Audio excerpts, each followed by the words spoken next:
Salut, j'espère que vous allez bien. Je suis ravie aujourd'hui de vous retrouver pour vous présenter mes lectures du mois de mars. Il y en a 6, dont 2 lectures audio que je vais tout de suite vous présenter. Il faut savoir que j'étais en train de vous filmer la conclusion de cette vidéo parce que j'ai passé quasiment 40 minutes à vous la filmer et qu'en fait la vidéo s'est arrêtée d'un coup et que rien ne s'est enregistré, que le fichier a été corrompu, je ne sais pas trop quoi.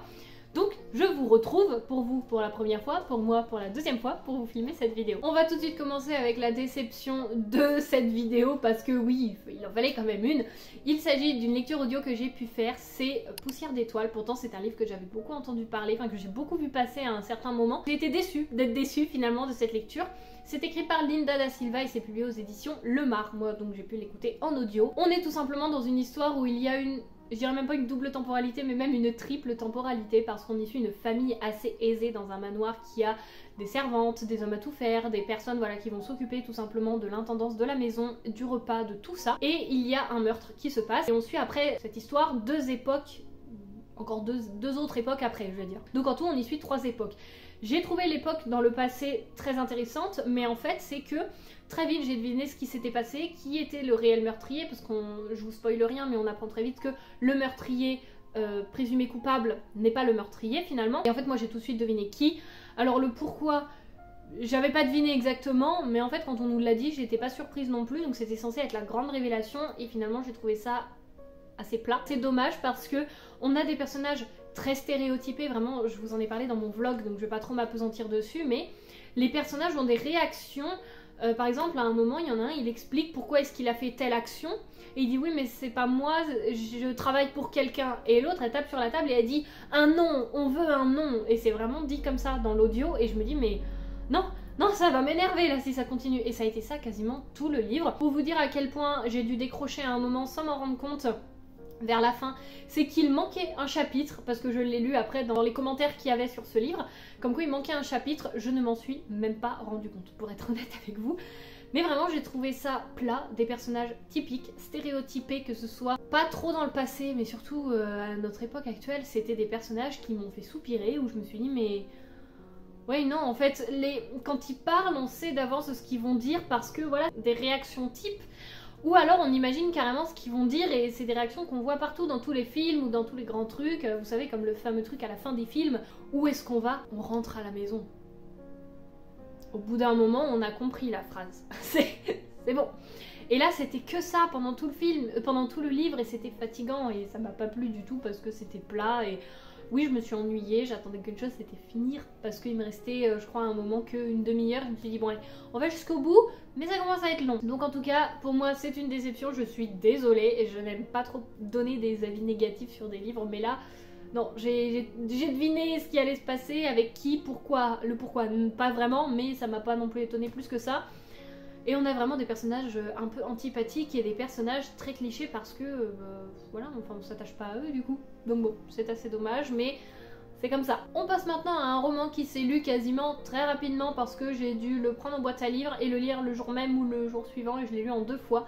C'est Le Crime du Comte Neville, c'est écrit par Amélie Nothomb et publié ici aux éditions Piment. Pour tout résumer, c'est ce qui est monstrueux n'est pas nécessairement indigne, et on y aborde tout simplement une histoire encore une fois à la Amélie Nothomb, c'est-à-dire légère mais loufoque, avec quand même une petite histoire qui nous amène matière à réfléchir par la suite, et je pense que c'est un livre qui est tombé pour moi à point nommé, étant donné qu'on a des choses qui nous font dire que si le destin est arrivé comme ça, c'est parce que le destin devait être comme ça, et que maintenant il faut juste réfléchir à pourquoi ça s'est passé. Pas forcément pourquoi moi, mais plus maintenant, qu'est-ce que ça m'apprend?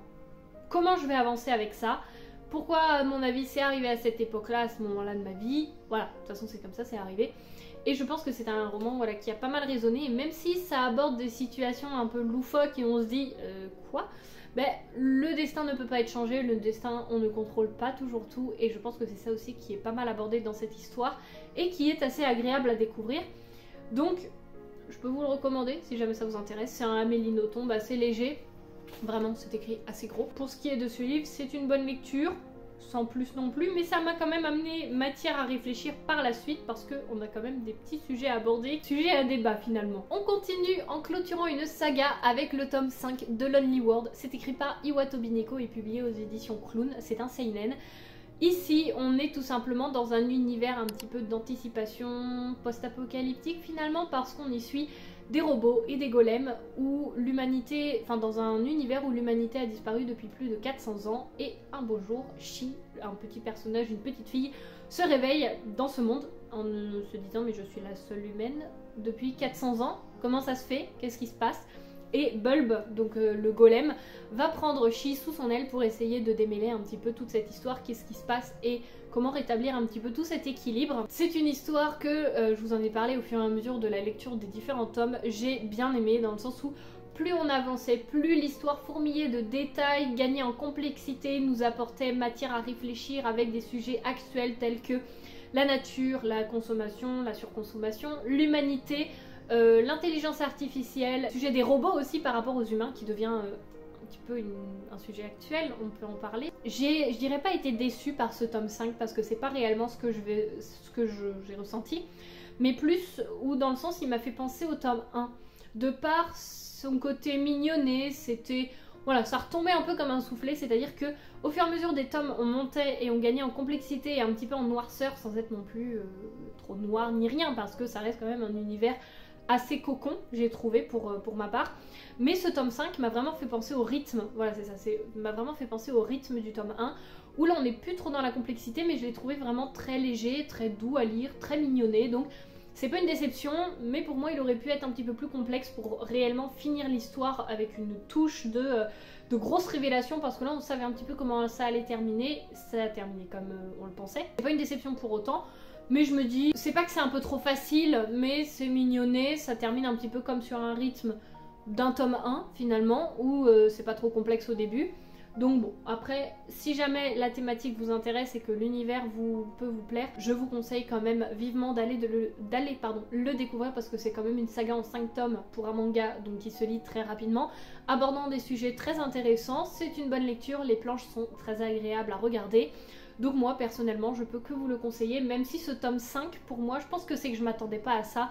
Donc j'ai été là en me disant ah bon, c'était une bonne lecture, mais un peu trop, pas simplé, mais un peu trop mignonné, je pense, par rapport à ce que j'attendais du tome 5. Nous allons enchaîner maintenant avec un roman que j'ai enfin lu, parce qu'il est aussi dans ma vidéo à lire en 2024, sinon ça vire, ça veut dire qu'il est là depuis très longtemps dans ma pile à lire, et il était là également dans ma pile à lire de printemps. Il s'agit de Eragon, le tome 1 de Christopher Paolini, publié aux éditions Bayard Jeunesse.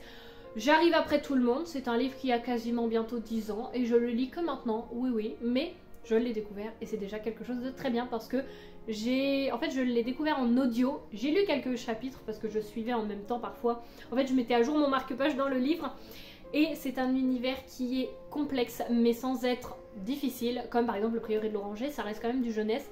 Mais on a tout simplement le personnage d'Eragon. Je vous fais un résumé, même si je pense que tout le monde connaît à peu près Eragon. C'est comme si je vous présentais Harry Potter, je pense. Même si c'est un petit peu moins connu quand même qu'Harry Potter. Il faut dire qu'Eragon reste quand même un classique de la littérature jeunesse. En tout cas, on y suit Eragon, un jeune garçon qui a 16 ans, qui se retrouve embarqué dans quelque chose parce qu'il trouve un œuf de dragon qui éclot. Il devient alors un dragonnier à partir de là. Et il se retrouve tout simplement héritier d'une caste d'élite que le terrible roi Galbatorix veut éliminer. Eragon n'a que 16 ans, mais le destin du royaume d'Alagaesia, j'ai un peu retenu mais j'ai dû lire quand même, est entre ses mains. C'est, il faut dire quand même, un univers très riche où on a des personnages, même s'ils sont secondaires ou tertiaires, ont tous un rôle à jouer, sont vraiment très intéressants, on les retient tous, on sait à chaque fois qu'on reparle d'un personnage qui a fait quoi, à quel moment et pourquoi. On a des personnages qu'on n'épargne pas, mais qu'on suit pour une certaine raison à un certain moment de l'histoire. Pourquoi est-ce qu'ils accompagnent notre personnage principal dans sa quête, à quel moment en fait ils interviennent, et c'est toujours quelque chose de très intéressant à découvrir. On a un rythme qui est, je dirais pas rapide, mais qui est page turner en fait, qui est très régulier, très fluide. Et pour moi, il n'y a rien de superflu en fait, c'est-à-dire qu'on suit l'histoire et c'est vraiment très agréable. On a vraiment une richesse, on a des créatures de fantasy qui nous sont décrites et on arrive vraiment à bien les imaginer et à voir un petit peu ce côté terrifiant qui nous est dépeint dans le livre. Et j'ai trouvé ça vraiment très intéressant parce qu'on se dit, quand on sent qu'elles sont proches, même nous c'est limite si on veut pas faire de bruit, parce qu'on se dit faut pas qu'elles nous entendent, faut pas qu'elles nous chopent. Donc en fait on est vraiment emporté par cette plume qui est très immersive, qui est vraiment, je dirais pas que c'est interactif, mais quasiment, parce que vraiment on est tout le temps emmené dans cette histoire. On a des rebondissements qui à chaque fois relancent le rythme, même si parfois on a un rythme un petit peu plus lent qui arrive parce qu'il y a besoin aussi d'avoir des rythmes différents. Ça peut pas être tout le temps dans la précipitation, ça peut pas être tout le temps lent, Enfin, vraiment, je trouve que c'est très très bien dosé et ça me donne vraiment envie de découvrir la suite, que je découvrirai sûrement en audio parce que j'ai beaucoup aimé la voix qui interprète cette histoire. Franchement, je la trouve très très très très bien pour conter l'histoire et on se perd pas. On n'est pas non plus avec une voix monotone ni rien, j'ai trouvé ça vraiment très agréable. Maintenant, je vais aborder un livre qui peut faire débat parce qu'on m'a envoyé quelques messages en disant est-ce que c'est vraiment bien de parler de ce livre parce que ça peut faire débat et que aujourd'hui les gens sont plus trop réceptifs, etc. Je pense que ce serait dommage de ne pas en parler, très dommage au vu de ce qu'il aborde. Mais je pense qu'il faut aussi savoir faire la part des choses et se dire arrêtons en fait de s'arrêter au titre et de se dire tout, et de partir en vrille en se disant oui ça aborde ça, ça veut dire que c'est pas bien, et donc il crache dessus et tout. Alors qu'il vaut mieux parfois apprendre à voir le fond de l'histoire et donc de quoi ça parle réellement plutôt que de s'arrêter au titre qui peut à ce moment-là faire grincer des dents. Je vous parle bien évidemment de L'amour et la guerre de Julien Rochdy. C'est publié aux éditions Hétairie et c'est un petit peu comme titre principal répondre aux féministes, pas au féminisme. Alors, beaucoup m'ont dit également que c'était un livre qui peut amener à faire débat. J'ai envie de vous dire tant mieux, on est là aussi pour ça. Il faut aussi apprendre à communiquer, à discuter, même si on a des avis divergents, toujours dans la bienveillance, bien entendu, je ne suis pas fermée. Mais on m'a dit que Julien Rochdy, voilà, c'était un homme politique. Alors il faut savoir que moi, avant de connaître ses livres, je ne le connaissais pas honnêtement, mais pas du tout en politique. Je veux dire, moi la politique c'est quelque chose qui me... voilà. Hop, j'étais pas du tout là-dessus. Moi j'étais vraiment restée sur l'idée de l'auteur. Et il faut savoir que là, je vous parle de Julien Rochdy, non pas en tant qu'homme politique, parce que ça n'a rien à voir à faire ici, même si c'est la même personne, mais dans le sens où je vous parle de Julien Rochdy ici en tant qu'auteur. C'est tout. Donc si vous ne partagez pas les idées politiques, merci de ne pas s'énerver ou autre, parce que moi je veux dire voilà, je suis pas forcément d'accord avec tout, je veux dire, je vous présente juste son livre que j'ai adoré. C'est tout. Donc en tout cas pour un petit peu vous faire pas le résumé, mais enfin je pense que c'est assez clair de quoi ça va parler. Mais c'est écrit nature, patriarcat, amour, société, ça ce sont les différents thèmes abordés. Et Julien Rochdy explique « Je fais la distinction entre un féminisme pratique et un féminisme idéologique ». Donc déjà, à partir de là, arrêtons de se baser sur des choses avec juste le titre. On aborde le fondement réel ou édulcoré de chacun de ces termes et pourquoi on aborde tout ça, donc au travers de l'histoire depuis le début de l'humanité, comment est-ce qu'on en est venu là, pourquoi est-ce qu'on en est venu là et de quelle manière. C'est un livre qui fait vraiment du bien de lire à notre époque parce qu'en fait, aujourd'hui où tout n'est qu'éphémère, que ce soit dans la consommation, la surconsommation, ce qu'on souhaite, la possession des biens ou même dans les relations, que ce soit des couples ou même amicales ou de famille, que dès qu'il y a quelque chose qui va pas, au lieu d'apprendre à communiquer, à le réparer, et ben c'est salut et on va trouver quelqu'un d'autre. Non, en fait, l'humain est là pour la communication. L'humain est là pour aimer, pour partager. Dans ce livre, on revoit des choses qui se développent du point de vue de l'enfance, et moi je l'ai vu étant dans le social. J'ai vu des choses que Julien Rochdy écrit, que ce soit, or on enlève tout ce qui est l'influence de la société, tout ce qui est l'influence de si c'est une fille ou un garçon, tout ce qui est comme ça. À un moment, on voit réellement comment se développe l'enfant en fonction de son milieu, en fonction de ses parents, en fonction de son environnement, de tout.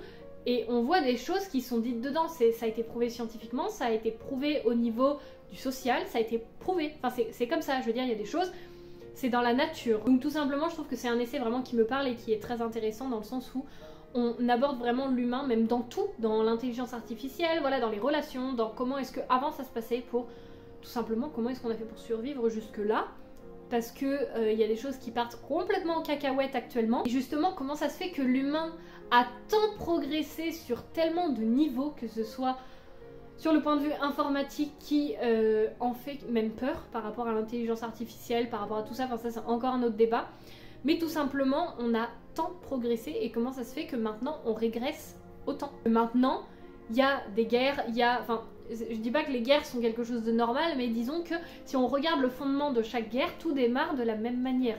Il y a des choses où en fait l'humain n'apprend pas de ses erreurs, n'apprend pas de l'histoire, parce que apparemment il faudrait tirer un trait sur le passé et tout oublier. Mais il faut aussi se dire qu'on vient parce qu'on a des ancêtres, et parce que le monde a évolué, et que c'est parce qu'on a évolué avec ce monde qu'on peut en être là aujourd'hui. Parce que si on tire un trait sur le passé, ça veut dire qu'on naîtrait en tant qu'homme de Cro-Magnon en se disant bah non, tout ce qui est passé, on l'oublie, donc on revient à la nature primaire. Donc là on se dit mais on peut pas dire en fait que le passé n'existe pas et que tout n'est que pure invention enfin rien n'est de la nature.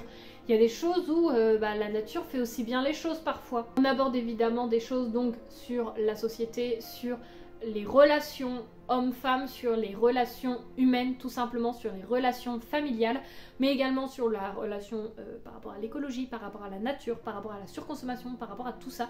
C'est un livre d'une grande richesse que je vous conseille vraiment de lire, et s'il vous plaît, ne vous arrêtez pas au titre, parce que je sais que ça va rebuter plein de monde, que forcément le signe de l'homme et de la femme, ça va porter à débat, qu'il y a plein de choses comme ça, mais à un moment, comprenons qu'il faut aussi justement, parfois il y a des choses qui sont là pour choquer ou pour interpeller, pour que justement on y aille et qu'on arrête de suivre comme des petits moutons et qu'on apprenne à remettre nos actes et nos pensées en question. Parce que est-ce que finalement l'humain ne se construit pas avec l'échange des autres, avec le fait de remettre son point de vue en cause, le fait que on est influencé par notre environnement indéniablement, on apprend des autres, comme on peut par exemple ne pas vouloir de ce que certaines personnes nous apportent, et justement c'est aussi comme ça qu'on se construit. Donc est-ce que quelqu'un qui nous choque, c'est quelqu'un de mauvais?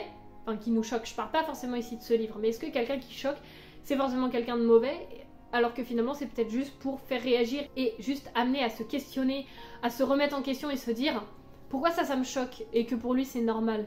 Est-ce qu'il y a quelque chose que moi je n'ai pas réfléchi, ou que justement j'ai fait parce que c'est devenu une habitude et tout, et que je remets plus mon truc en question, et qu'en fait quand on se dit mais je fais ça depuis tant d'années, mais pourquoi? Mais en fait ça aborde tout ça, ça aborde tellement plus que ce simple titre qui pourrait ne pas plaire. Donc je vous conseille énormément d'aller vers ce titre. Vous pouvez voir que j'ai plein de post-it parce qu'il y a énormément de passages qui m'ont parlé et où je me suis dit mais c'est hyper intéressant.